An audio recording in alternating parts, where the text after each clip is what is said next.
وتوبة النصوح وصلاح الجسد والروح إلى حضرة النبي مصطفى رسول الله صلى الله عليه وسلم ثم إلى شيخنا الحبيب عبد العلي بن عبد الرحمن حسن الحبسي وثم الحبيب أبي علي بن حسين الله ثم أبي صالح بن محمد جدًا ثم إلى ذاك حديث من شارف وثم إلى شيخنا في هذه القرية خصوصا إلى كهدي عبد الحميد حسين وأصولهم وأفورهم ثم إلى الحبيب عبد الرحمن بن السقاف وأصولهم وأفورهم ثم إلى أحمد بن أبي عبد الرحمن بن أحمد السقاف وأصولهم وأفورهم ثم إلى الحبيب أحمد بن أبي الحداد وأصولهم وفروعهم أن الله يتغشاهم برحمة المغفرة وينفعنا بأسرارهم وأنوارهم وعلومهم ونفحاتهم في الدين والدنيا والآخرة. الفاتحة. أعوذ بالله من الشيطان الرجيم. بسم الله الرحمن الرحيم. الحمد لله رب العالمين الرحمن الرحيم مالك يوم الدين إياك نعبد وإياك نستعين اهدنا الصراط المستقيم صراط الذين أنعمت عليهم غير المغضوب عليهم ولا الضالين آمين. Bismillah, alhamdulillah, wassalatu wassalamu ala sayyidina rasulillah sayyidina Muhammad ibn Abdillah wa ala alihi wa sahbihi wa man tabi'ahum wa walah wa la hawla wa la quwwata illa billah ma ba'du.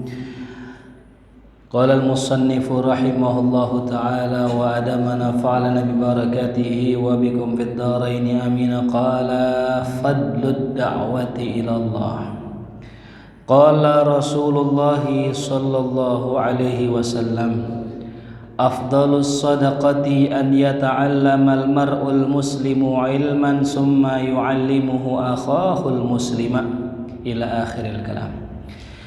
Alhamdulillah, puji syukur kehadirat Allah Subhanahu wa taala di malam yang mulia, di tempat yang mulia, kita sama-sama berkumpul dengan orang-orang yang mulia. Mudah-mudahan di hari kiamat kita dikumpulkan oleh Allah bersama Nabi yang mulia, para sahabat-sahabat yang mulia, dan kita diwafatkan dalam kondisi termulia, dalam kondisi husnul khatimah. Amin ya rabbal alamin.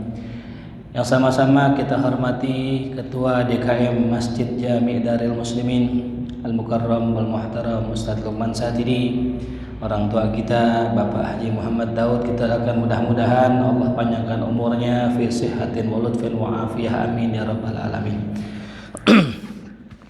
Kita sudah membahas dua bab, yakni bab ilmu dan bab adab. Maka kita masuk kepada bagian yang ketiga, yaitu ad-da'watu ilallah, bab tentang berdakwah kepada Allah Subhanahu wa taala. Yang pertama yang dibahas oleh pengarang kitab adalah tentang fadlud da'wati ilallah, bagaimana fadilah mengajak orang ke jalan Allah. Ya. Di dalam Al-Quran Allah berfirman, wa man ahsanu qawlan mimman da'a ilallahi wa amila salihah. Kata Allah, siapakah yang perkataannya lebih baik daripada perkataan orang yang ngajak orang ke jalan Allah. Nah, ini ayat secara konteks turun berkenaan tentang para muazzin, ya. Jadi Imam Al-Ghazali sebegitu memuliakan muazzin, dianggap muazzin itu lebih tinggi magomnya dari imam. Karena berkah si muazzin, jamaah pada datang ke masjid. Sedangkan imam hanya mimpin sholat. Ya. Bahkan ada orang yang suaranya begitu bagus, ketika dia azan orang-orang jadi mau ke masjid. Jadi penasaran siapa yang azan gitu. Berbondong-bondonglah orang ke masjid. Nah, itu semua tidak lain tidak bukan adalah keberkahan dan usaha dari si muazzin. Maka dalam satu gol Imam Ghazali dalam kitab Ihya Ulumuddin menyebutkan bahwa muazzin lebih tinggi, lebih banyak pahalanya daripada imam. Ya, dengan ayat tadi waman ahsanu qaulan mimman da'a ilallah tuh ya. Nah, berarti apa yang paling bagus yang diucapkan oleh seseorang adalah kalimat yang ngajak orang ke jalan Allah. Maka dikatakan di dalam hadis Nabi Muhammad bersabda, afdalus shadaqati an yata'allamal mar'ul muslimu ilman. Sedekah yang paling afdal adalah ketika seseorang mengajarkan orang muslim lainnya akan suatu ilmu. Summa yu'allimahu, kemudian orang tersebut yang diajarin mengajarkan akhahu, saudaranya, al-muslimah, ya, saudaranya yang muslim lainnya tuh. Ya, dari hadis ini diambil faidah bahwasanya apa? Yang paling afdol yang dikasih sama orang adalah ilmu, ya. Kayak kita yang ngasih tukang minta-minta, ya. Ada di luar negeri tukang minta-minta pengemis. Ini kebetulan di pengemis minta sama orang yang baik, bukan dikasih duit, malah dikasih modal. Dikasih apa? Modal. Emang dasar mentalnya mental tukang minta-minta, kagak mau, di ngamuk. Dibilang aneh nggak nyari kerjaan, yang aneh cari duit tuh. Padahal kalau diambil tuh modal, diambil tuh barang buat dia dagang, itu duit nggak habis-habis buat dia. Ini nggak ubahnya kayak orang ngaji sama. Ada orang ngaji pengen mentahnya aja, nah itu yang ngaji nguping. Ya. Kalau ngaji nguping kan ngaji apa? Ngaji mentahnya aja udah, pokoknya gua makan dah, pokoknya begitu. Padahal kalau kita ngaji alat, ngaji usul fikih, ngaji nahwu shorof, ilmu kita nggak habis-habis itu. Ya, kita lihat Sayyidil Walid Al Habib Abdurrahman bin Ahmad, ya, As-Segaf, ya, yang di Bukit Duri, masya Allah, sampai akhir hayatnya ngajar masih, punya murid banyak. Bahkan kalau kita datang ngelihat tuh bagaimana anak-anaknya, ya, itu contoh Habib Umar yang saya ngaji dengan beliau itu, kalau orang ngaji kelar ngaji itu amplop semua kantong itu, sampai pakai plastik amplopnya. Coba tuh. Ya. Kalau sekiranya dikasih duit sama dikasih ilmu, mending mana? Mending dikasih ilmu. Ilmunya ilmu apa? Ilmunya ilmu alat. Ya, ilmunya nahwu shorof, ilmunya bayan ma'ani bade, ilmunya ilmu mantik, ilmu usul, ini yang mahal. Ya. Nah, ini yang sekiranya kita diajarin ilmu ini, nah itulah yang disebut dengan seabdol-abdolnya sodakoh. Ya, makanya saya berterima kasih kepada guru-guru saya yang telah mengajarkan ilmu ini walaupun nggak pesantren. Karena umumnya orang kalau pengen belajar ilmu nahwu shorof, balaghah, ma'ani, bayan dan sebagainya itu kudu pesantren. Tapi kita diajarin sama guru kita di rumahnya. Dan yang namanya kita belajar itu kadang belum berasa kalau belum keluar. Kita di pulau nih, belum ketahuan kita nih siapa. Pas saya kuliah, ya, ketemu namanya Dr. Yusuf Siddiq namanya, salah seorang dosen di Libya sini, Libya yang dekat Penfield sini. Dosen di sana, mengajar di kampus kita. Ketika disuruh baca, saya suruh baca, fadhal iqra ya Ahmad, baca. Ditanya, ente lulusan Mesir ya, begitu katanya. Padahal kita lulusan rumah Kiai Rifai. Kita lulusan pusat musonib. Dikira lulusan luar negeri ini, ya. Barulah kita merasa alhamdulillah berkah banget yang diajarin guru. Ternyata yang diajarin guru berupa ilmu lebih utama daripada apa yang dikasih guru berupa duit. Emang kita kalau main sama kiai, iman dapat ilmu, iman dapat duit, mengke masya Allah baiknya, ya. Minimal banget ya, berkat-berkat dapat lah gitu ya. Nah ini enggak, kita enggak nyari duit, enggak, kita mau nyari ilmu tuh.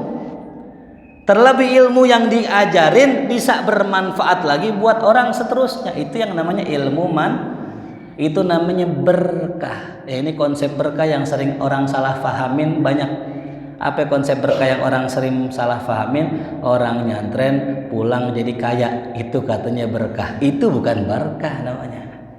Itu namanya untung. Namanya apa? Untung. Niat ngaji, niat nyantren, dapat anak kiai. Namanya apa? Untung namanya, ya.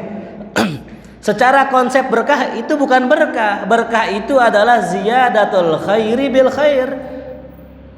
Apa itu berkah? Kalau kita berbuat baik, kebaikannya nambah, itu namanya berkah. Punya ilmu satu, terus kita ngajar 2 orang, nah itu berkah namanya, ya. Jadi berkah itu nggak identik dengan kaya. Kalau berkah itu kaya, korun paling berkah. Korun paling berkah, Cina paling berkah. Tuh di Tenabang Bang Haji ya. Oh Cina pada berkah-berkah, bukan berkah, itu namanya untung. Yang namanya untung itu memang di pemberian dari Allah. Ya. Nah, jadi buat para santri khususnya, buat para jamaah ya, jangan identikan berkah dengan duit. Kalau orang banyak duit itu berkah, korun paling berkah, Cina paling berkah. Terus apa Ustaz? Kedudukan? Bukan. Nggak mesti orang berkah punya kedudukan tinggi. Kalau begitu Fir'aun paling berkah. Kenapa? Kedudukannya tinggi. Abu Jahal berkah karena di mata kaumnya tinggi. Abu Lahab berkah karena di mata kaumnya mulia. Bukan itu. Jadi barokah adalah ketika kita punya kebaikan, lalu kebaikan itu disusul dengan kebaikan-kebaikan lainnya, itu namanya berkah. Ya. Jadi kalau misal kata ada zaman dulu namanya Imam Sufyan As-Sauri namanya. Ini Imam Sufyan As-Sauri di dalam kitab Tanbihul Mughtarrin itu muridnya nggak lebih dari 3. Saya mau tanya di sini kiai mana yang muridnya 3 itu? Kagak ada yang namanya kiai muridnya banyak. Bahkan suatu hari beliau lagi ngajar, tiba-tiba muridnya penuh semasjid. Beliau kabur pulang. Kabur karena takut nanti ya bisa membuat dirinya ujub dan bangga karena memiliki jamaah yang banyak subhan. Ya.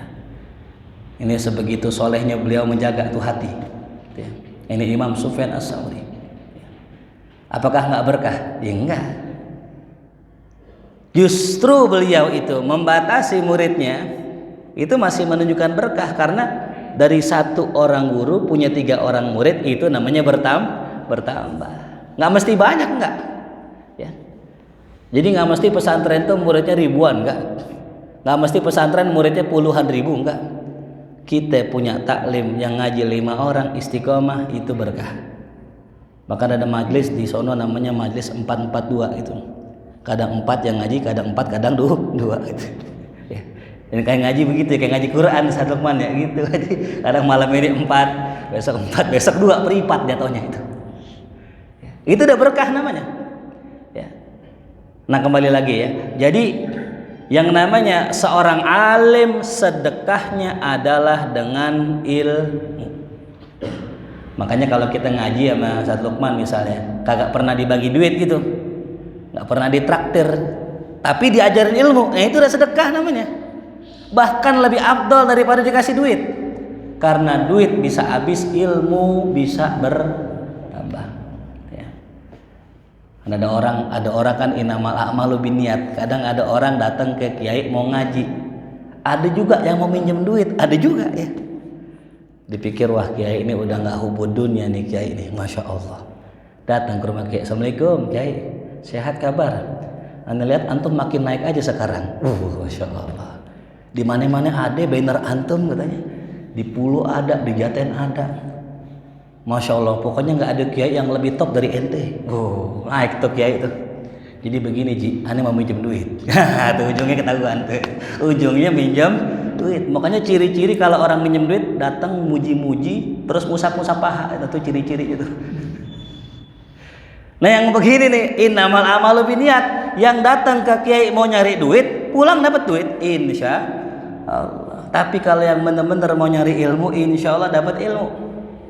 Ya. Nah makanya nggak haram seorang kiai kaya, nggak haram. Ya, soalnya ada suatu tempat, suatu daerah, ada orang yang beranggapan, pokoknya kalau kiai punya mobil udah nggak zuhud, katanya begitu. Pokoknya kalau kiai punya motor, apalagi PCX motornya, udah hubud dunia dah kiainya. Nah, na'udzubillah min dzalik. Ajaran dari mana ini? Ada orang begitu, penganut amalan tasawuf, tapi berpikiran kalau ustadz kaya udah pasti hubud dunia. Ini pemikiran yang keliru. Kan dulu pernah dikisahkan seorang ulama sufi, kerjaannya mancing tiap hari, nggak punya kerjaan. Jadi buat makannya mancing di kali, dapat ikan makan, besok dia mancing lagi. Suatu hari punya murid, kata nih guru, ente pergi ke Andalus. Andalus tuh Spanyol. Ente pergi sowan ke sohib aneh, orangnya soleh, orangnya warok, nggak cinta dunia. Datang ke sono sowan minta nasihat buat aneh. Datang muridnya, kata gurunya nih orang soleh, warok, nggak cinta dunia. Ketika nyampe depan rumahnya, pagarnya gede banget. Kaget nih orang, lah katanya nggak cinta dunia, katanya zuhud, rumahnya gedong. Pas masuk banyak selirnya, banyak pembantunya. Lah, gimana nih kata guru nih? Katanya nggak cinta dunia, rumahnya gede, banyak pembantunya. Sampai masuk ketemulah itu orang, ternyata ulama ini namanya Ibnu Arabi. Seorang wali min auliyaillah, kutub di zamannya. Wali kutub di zamannya.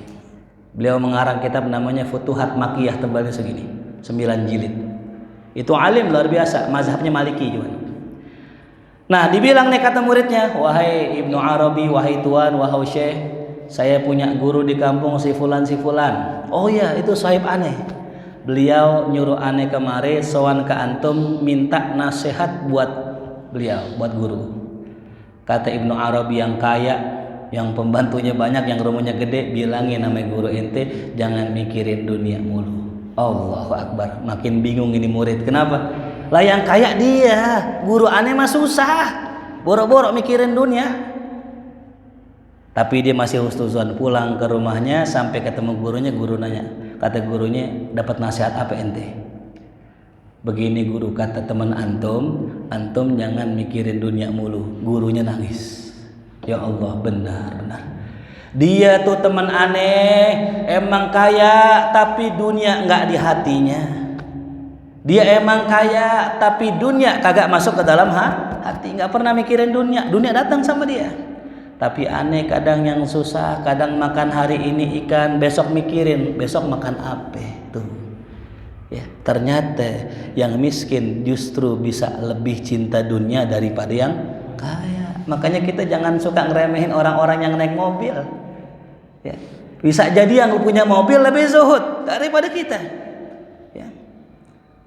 Makanya tuh ada berpesan guru kita tuh, kalau ente dipinjam mobil ente, ya, kalau bensinnya habis kasih bensinnya, gitu kata guru saya.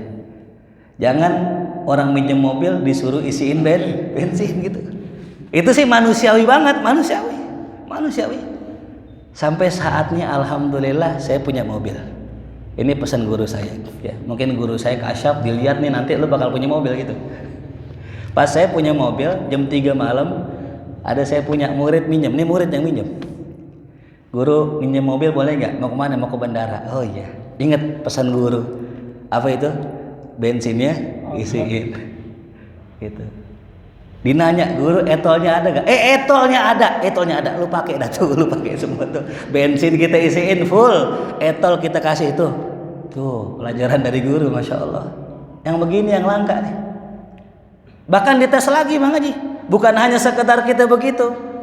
Jangan sampai mobil di hati kita. Suatu hari saya naik mobil jalan, tiba-tiba ada gerobak kagak pakai sen belok. Namanya gerobak. Kagak ada sennya, tahu-tahu belok. Mobil kita nabrak, ke jalan. Itu tukang gerobak mungkin panik. Dia pengen berhenti, nggak punya duit buat ganti ongkos ngedempul ini mobil. Dia lurus, jalan lurus, pura-pura nggak tahu. Dalam hati kita, ya abang-abangnya takut dan nih, abang-abangnya takut, kita lewatin aja. Kita nggak pinta apa-apa, nggak duduk. Singkat cerita, alhamdulillah, cuman mobil yang gompal, bukan hati kita. Alhamdulillah tuh. Diuji, setiap omongan kita diuji. Kita ngomong nggak cinta dunia, silahkan, tapi nanti Allah akan uji omongan kita. Ya. Makanya itu kembali lagi tadi, ya, ulama bukan nggak boleh kaya, ya, tapi yang penting jangan cinta dengan kekayaan. Ya. Al-Imam Abu Hanifah, ini Imam Hanafi yang masya Allah luar biasa, itu dikenal dengan ulama alim yang tajir. Ya, tajir di sini bukannya kaya, bukan. Dalam bahasa Arab tajir itu maknanya pedagang. Ya, nah namanya di pulau dulu, ya PNS sama pedagang kayaan mana? Kayaan dagang. PNS berapa ya gajinya? Makanya bapak saya ogah jadi PNS. Ditawarin ogah, maunya jadi apa? Pedagang, tajir. Bahasa Arabnya tajir. Makanya orang sekarang bilang orang kaya apa? Tajir. Kenapa? Tajir itu pedagang. Pedagang itu kaya. Ya. Tuh, tajir. Ini Imam Abu Hanifah. Itu Imam Abu Hanifah saking kayanya beliau adalah pengusaha kain. Ya. Kalau di sini tekstil ya. Itu kayak yang di Pasar Baru itu Bang Haji itu termasuk di mana, di Tenabang itu pengusaha bahan. Itu Abu Hanifah, ya. Dan beliau saking kayanya Kalau orang ngaji ngasih hadiah ke guru, kalau Abu Hanifah ngasih hadiah ke murid. Subhanallah. Yang mau ngaji nih, misalnya kita ngaji nih semua begini, jamaah pulang nggak boleh kantong kosong, bawa duit semuanya tuh. Ya, saking dermawannya beliau, bulan puasa diliburin taklim libur. Ya, bahkan santrinya mendapatkan beasiswa double. Biar fokus mikirin akhirat, jangan fokus nyari duit bulan puasa. Subhanallah. Kayak yang mana yang begitu? Ada kayak begitu. Saya mau ngaji soalnya begitu. Lumayan deh. Ada kayak begitu, namanya Muallim Syafi'i Hazami. Ya. Muallim, masya Allah. Kita cerita ada beliau, Allah yarham, semoga Allah angkat derajat beliau. Muallim buka namanya pesantren, namanya Arba'in. Mungkin para jamaah pernah dengar ya, pesantren Arba'in. Yang ngajar diantaranya Abuya Saifuddin Amsir, di antaranya Kiai Sofwan Nizomi, di antaranya Kiai Soleh Rohmani, orang-orang yang kita kenal pernah diundang di sini. Ya, ini yang ngajar nih orang-orang besar ini. Di antaranya juga Profesor Dr. Said Agil Munawar dan sebagainya, ulama-ulama besar Jakarta itu ngajar di tempat Arba'in ini Muallim Syafi'i Hazami, dan semua santri dites. Ya, saya punya guru, anaknya kayak Syukur Yakub, dites baca kitab. Ayo baca, silakan dibuka yang mana aja, baca. Ya. Ternyata lulus. Beliau cerita gitu. Nih beliau guru saya baru nikah, baru kawin. Namanya Ustadz baru kawin dia. Ditanya nih bininya kata guru saya, laki lo kerja apaan gitu. Kata teman bininya, laki gue ngaji. Oh ngajar. Enggak ngaji. Iya, gue tahu ngajar. Enggak ngaji. Jadi bukan ngajar, iya ngaji. Nah terus dapat dari mana duitnya? Ngaji sama muallim. Semua yang ngaji sama muallim, urusan rumah tangganya dikasih duit sama muallim. Subhanallah. Yang kawin sama yang jomblo beda. Ya. Yang kawin sama yang jomblo beda. Sehingga apa? Sehingga yang belajar walaupun udah kawin tetap fokus belajar ini, masya Allah. Yang jarang-jarang begini.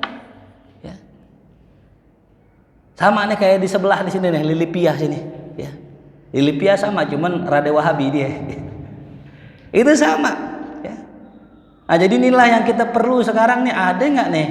Ya. Dan ternyata subhanallah, selidik punya selidik, muallim nggak sendiri-sendirian.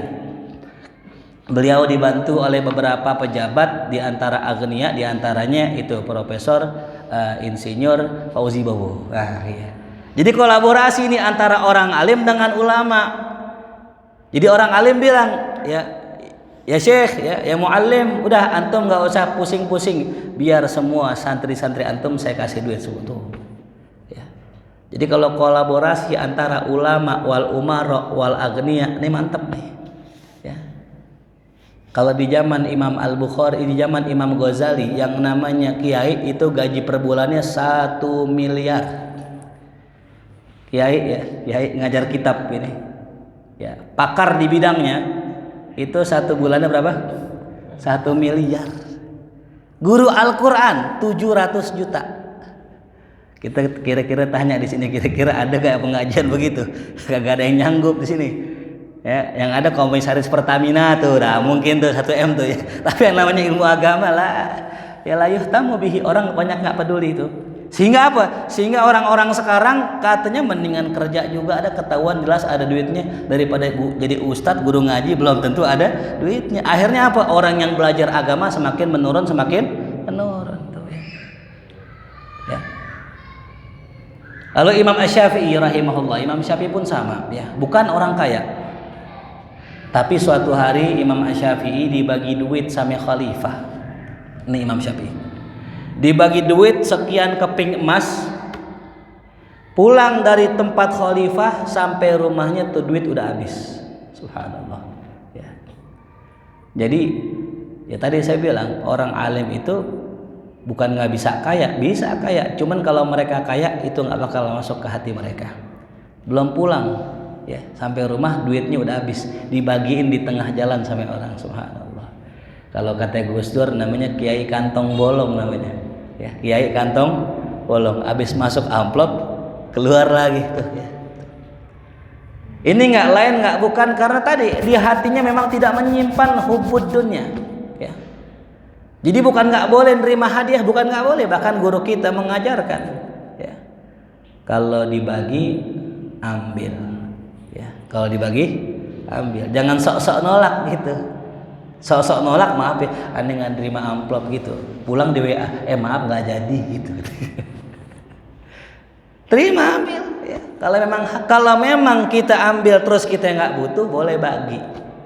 Ya, ada salah seorang muridnya muallim yang kita kenal, orangnya masih hidup. Itu kalau dikasih amplop diparoin. Nih, aneh cuman butuh segini dikantongin. Tuh. Ya. Jadi terpengaruh dengan kezuhudan, kesolehan daripada gurunya, berpengaruh pula pada muridnya, gitu. Ya. Jadi nggak ada ceritanya kiai ulama rebutan berkat, apalagi rebutan amplop, ya. Justru mereka saling takodum. Fadol antum enggak antum aja, enggak antum aja. Nah, ini indah begini. Kayak di zaman sahabat dulu nggak berebut-rebutan. Ya. Kalau di zaman sekarang luar biasa, orang-orang yang bukan ulama berbondong-bondong pengen jadi ulama, ikut pelatihan ulama 2 minggu jadi ulama. Kan ada itu. Pelatihan ulama moderat 2 minggu. Ikut yang ngadain MUI, keluar dapat sertifikat, cek jadi ulama. Padahal nggak begitu. Kita dengar guru kita Kiai Haji Yusuf Muhammad itu ngaji sampai muallim, itu dari muda sampai meninggal tuh ngaji, ya, itu ulama namanya. Jadi prosesnya panjang ini, ya. Dan saya tahu banyak banget orang-orang bikin pelatihan jadi ulama. Belajar nahu singkat 2 minggu selesai. Di mana belajar nahu singkat 2 minggu? Belajarnya 2 minggu, bisanya belum tentu 2 minggu. Bisa aja belajar jangan 2 minggu, sehari bisa belajar nahu sampai hatam. Cuman pala meledak ya. Saya punya murid, emang orangnya pinter, di sekolahnya, di kuliahnya cum laude Bang Haji. Datang ke rumah saya, Ustadz saya mau belajar jurumiyah sehari. Yang bener nih, bener, ayo ngaji. Al-kalamu huwa lafzul muraqabul fidu. Baru setengah kitab, bentar kita istirahat dulu, pala saya ngebul. Akhirnya dapat setengah doang. Tuh, nggak bisa, proses panjang, ya. Nah, makanya Imam Asy-Syafi'i tadi menjadi ulama nggak instan. Beliau belajar bahasa Arab 10 tahun lamanya, padahal orang Arab, ya. Sekarang kita kalau jadi orang Arab belum tentu otomatis bisa paham kitab karena belajarnya lama, ya. Nah itu. Nah, jadi Imam Syafi'i tadi sama dengan Abu Hanifah. Bedanya Abu Hanifah dasarnya kaya tapi royal. Imam Syafi'i emang orang miskin tapi royal. Jadi miskin juga nggak menghalangi ulama untuk royal dengan dunia. Tuh. Ya. Begitupun Imam Malik, kaya, masya Allah, orang kaya ini. Saking kayaknya Imam Syafi'i suatu hari dulu punya prinsip, pokoknya ulama nggak boleh kaya. Imam Syafi'i ini mungkin sama kayak orang tadi gitu, kiai nggak boleh kaya begitu. Kata Imam Syafi'i, aneh ragu ame ulama yang kaya, bisa jadi bukan ulama begitu. Sampai aneh ketemu Imam Malik, gurunya Imam Malik, barulah Imam Syafi'i merasa bahwa emang ulama kalau bisa kaya.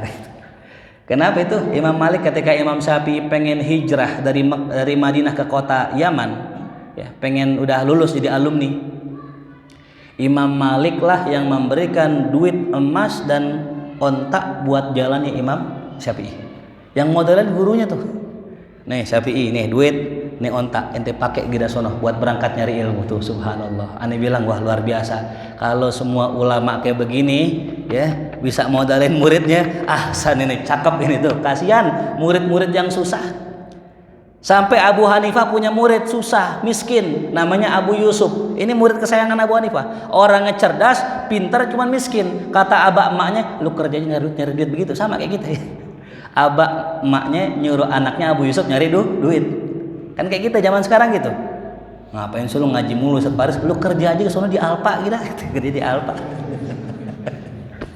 Enak ada duit. Nah, ya.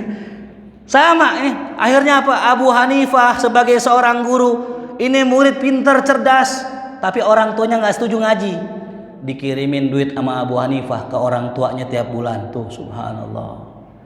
Udah Bu, jangan khawatir, anak ibu punya duit tuh, duit. Karena Abu Hanifah bilang, saya ngelihat dalam kasyaf saya, ini nanti anak ibu akan makan kue yang paling mahal yang ada di zaman tersebut. Kue yang paling mahal. Ini kasyafnya Abu Hanifah, ini bilang mengkasyaf.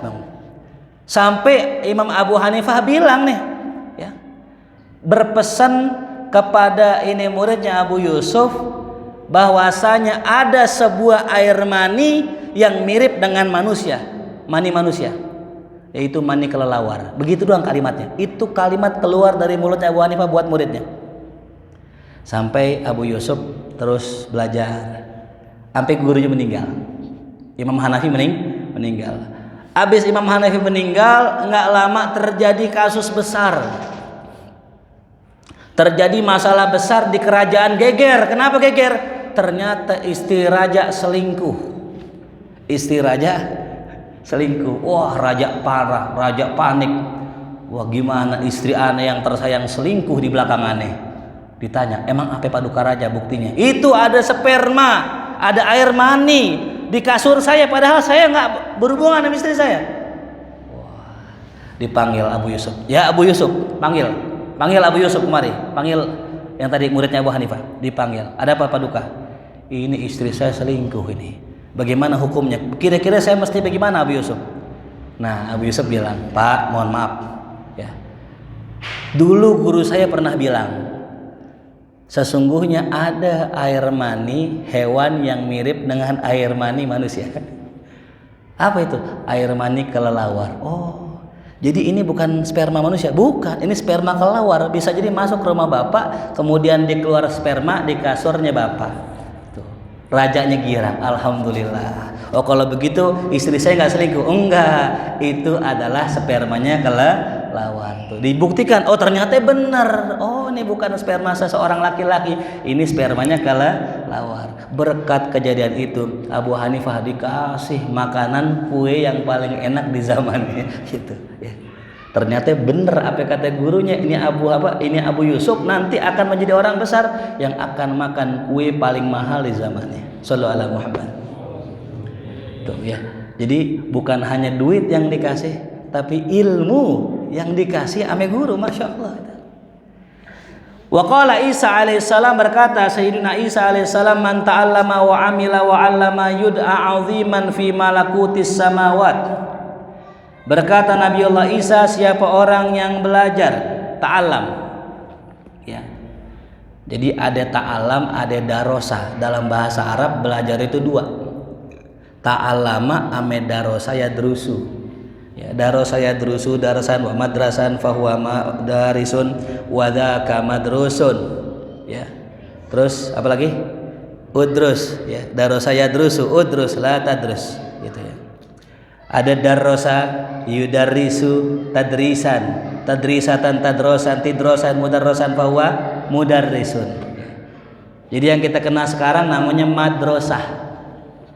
Madrasah itu asal katanya darrosa yudarrisu, isim fa'ilnya mudarris. Ada yang nanya sama saya, Ustadz, kalau mudarris sama mu'alim bedanya apa gitu? Kalau zaman dulu cerita guru-guru kita, ada istilah guru itu engkuk namanya, ya. Ya namanya engkuk dulu, mungkin Ustadz lebih tahu tuh, ya. Ada namanya guru. Jadi nggak ada kiai dulu, nggak ada kiai, namanya guru. Ada istilah muallim. Nah, ada istilah mudarris. Bedanya apa ya mudarris dengan muallim? Ya. Kalau muallim itu maknanya orang yang ngajarin ilmu. Tapi kalau mudarris orang yang mengukir ilmu di hati murid, itu namanya mudarris. Ya. Jadi mudarris apa? Orang yang mengukir ilmu di hati mudarris. Karena kebanyakan orang ketika diajarkan itu masuk kuping kanan, keluar kuping kiri. Berarti nggak diukir tuh ilmu. Tapi kalau seorang mudarris, dia mengukir ilmu di hati si muridnya. Ya, itu kayak Imam Syafi'i. Ada muridnya Imam Syafi'i namanya Imam Robi bin Sulaiman. Muridnya bebel. Tahu bebel? Ya. Diajarin agak masuk-masuk. Sampai Imam Syafi'i ini Masya Allah gurunya sabarnya luar biasa. Imam Syafi'i ajarin tuh Rabi bin Sulaiman, diajarin ditalkin sebanyak 40 kali. Jadi kalau kalimat al-kalamu huwal lafdzul murakkabul mufidu bil wati itu diulang 40 kali. Habis 40 baru lanjut wa aqsamu salah satu ismun wa fi'lun wa harfun ja'a liman, diulang 40 kali. Begitu terus ya. Sampai subhanallah ya. Ini murid bebel berubah menjadi murid alim. Gara-gara hafalan yang tadi dihafal membuahkan pemahaman. Sehingga ulama mengatakan al-fahmu ba'dal hifzi, yang namanya paham itu habis ngapal, makanya jangan berhenti ngapal. Ntar ketika kita udah hafal, Allah kasih pemahaman. Ya. Contoh misalnya, warzuqna Allahumma arhamna bil Qur'an waj'alhu lana imama wa nura wa huda wa rahmah Allahumma dzakirna minhuma. Ada yang baca nasina. Ternyata ada sebagian orang menyalahkan bacaan itu, yang benar minhuma nusina. Ya. Minhuma nusina, yang benar bacanya minhuma nusina. Kenapa? Makruh hukumnya mengatakan kami lupa ayat Quran. Tapi yang benar unsina atau nusina, kami dibuat lupa dengan ayat Al-Quran. Karena kalau bilang kami lupa seolah-olah meremehkan bacaan Al-Quran. Kami lupa, udah lupa tuh gitu. Ya. Ini kan kita udah hafal nih. Doanya udah hafal. Tinggal dirubah. Nasina jadi apa? Nusina tuh ya. Wah, berarti guru-guru dulu salah dong? Enggak salah ya. Cuman yang ini lebih tepat. Lebih tepat. Sama kayak kita habis sholat. Astaghfirullahalazim alladzi la ilaha illa huwal hayyul qayyum. Nah, itu kan yang biasa begitu. Ternyata yang lebih fasih menurut Imam Suyuti, alladzi la ilaha illa huwal hayyal qayyum. Pakai mansub hayyal qayyum. Itu yang lebih tepat, walaupun yang pertama nggak salah, nggak ya. Sampai-sampai ada seorang kiai pengen mondokin anaknya, pas banget datang sebelum maghrib. Ketika itu sholat, bareng selesai sholat sama anaknya, kiainya yang mimpin pondok baca gitu, astaghfirullahalazim alladzi la ilaha illa huwal hayyul qayyum wa atubu ilaih. Bapaknya bilang, "Nah, kita pulang, gurunya nggak ngerti nahu," katanya begitu. Saking fanatiknya ya. Kalau kita enggak. Mau hayyul boleh, mau hayyal boleh, namanya nahu begitu ya. Selama bener hurufnya, beda harokatnya nggak masalah. Kayak kita jadi khotib, amma ba'du ada boleh, amma ba'da boleh juga, amma ba'di boleh, amma ba'dan ba'dun ba'din boleh ya. Biar nggak malu, amma ba'at. Kelar tuh, amma ba'at disukunin ya. Yang nggak boleh amma ba, dunya nggak ada ba gitu doang, nggak boleh tuh. Asal tadi mau kita baca bagaimana aja tahu alasannya, kenapa ba'da, kenapa ba'du, kenapa ba'di. Nah disitulah letaknya tuh. Ya. Nah jadi dikatakan di sini, siapa orang yang belajar kemudian ngamalin kemudian ngajarin, dia akan dianggap disebut orang azim di kerajaannya Allah Subhanahu wa ta'ala tuh ya. Jadi besarnya seseorang itu karena besar resiko yang diambil. Memang benar ngajar tuh pahalanya gede, cuman resikonya gede ya. Ngajar gede, besar ganjarannya, tapi resikonya gede. Kalau kata orang Argentina, high risk high return gitu ya. Semakin besar yang namanya resiko, semakin besar keuntungan ya. Jadi kayak dua belah mata pisau. Orang alim begitu. Kalau dia benar banget. Kalau dia salah banget. Itulah yang ngeri ya. Itu yang ngeri. Makanya nanti ini kita akan bahas dalam kitab Hikam sedikit ya. Ternyata orang yang alim, orang yang soleh, yang banyak ibadah lebih butuh ampunan Allah ketimbang orang yang tukang maksiat ya. Jadi kalau kita ngerasa alim, ngerasa taat, ngerasa banyak ibadah, justru kita lebih butuh banyak ampunan ketimbang orang yang maksiat. Tuh. Kenapa alasannya? Nanti dibahas di mahja insyaallah. Ya wallahu alam bishawab. Kita baca surat Al-Fatihah, mudah-mudahan apa yang kita kaji bermanfaat. Amin ya rabbal alamin. Ala hadhihi niyya al-Fatihah. A'udzu billahi minasyaitonir rajim. Bismillahirrahmanirrahim. Alhamdulillahirabbil alamin. الرحمن الرحيم مالك يوم الدين إياك نعبد وإياك نستعين اهدنا الصراط المستقيم صراط الذين أنعمت عليهم غير المغضوب عليهم ولا الضالين آمين. الله بحق الفاتحة وبسر الفاتحة كرامة الفاتحة افتح لنا أبواب الخير واختمنا بالخير. ربنا آتنا في الدنيا حسنة وفي الآخرة حسنة وقنا عذاب النار. وصلى الله على سيدنا محمد وآله وصحبه وسلم والحمد لله رب العالمين. يا رسول الله سلام عليك يا رفيع ودرجي يا رسول الله سلام عليك يا رفيع الشان والدرج يا رسول الله سلام عليك يا رفيع الشان والدرج. اللهم صل وسلم وبارك عليه وعلى آله. السلام عليكم ورحمة الله وبركاته.